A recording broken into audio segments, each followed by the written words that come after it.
Dahan na, B. Mahanap na din yun. Tatanong na lang ako sa mga classmates natin kung nakita nila. Okay lang yan. Ano nangyari? Bakit siya umiiyak? Nawawala yung diary niya. Sabi niya, nilagay niya lang daw sa upuan niya habang naglilinis siya. Tas bigla na lang daw nawala. Huwag kang mag-alala. Tutulong din ako sa paghahanap.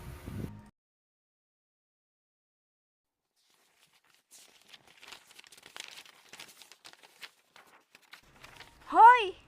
Ano yung hawak mo? Sandali!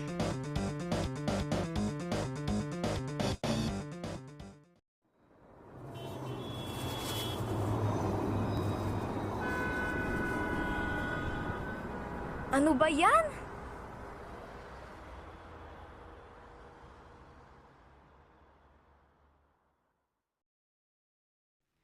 Saan na kaya pumunta yun?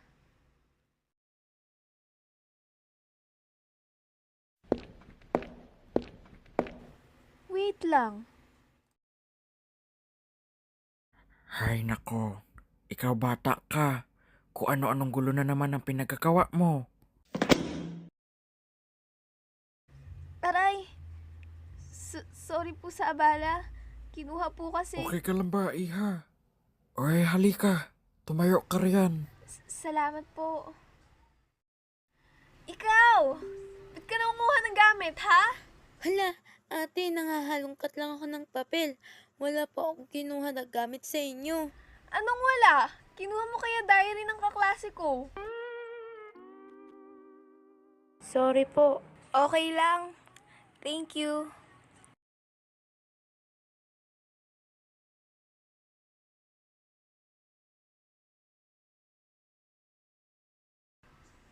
Ano po yan?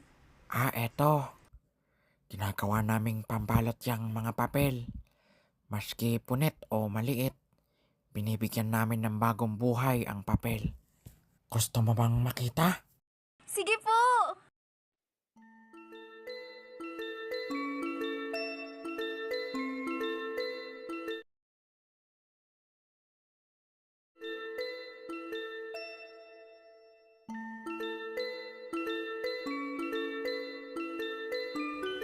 Bakit po abaka ang gamit nyo? Ay, dito na ako lumakinak. Nagbebenta ang aking tatay noon ng mga gamit na gawa sa abaka. Gusto nila makatulong. Tas matibay pa yung abaka kaysa sa papel lang. Puro plastic. Marami pang di marunong magtapon. Kalma lang, John. Oo siya, gagabihin ka na. Hindi ka pa ba uuwi, nak? Salamat po. Babay na ho. Baka hinahanap na ako ni Mama. Baby! Hulaan mo kung sino nakatagpo ng isang diary. Thank you, Beth. May bayad yan. Need ko ng papel.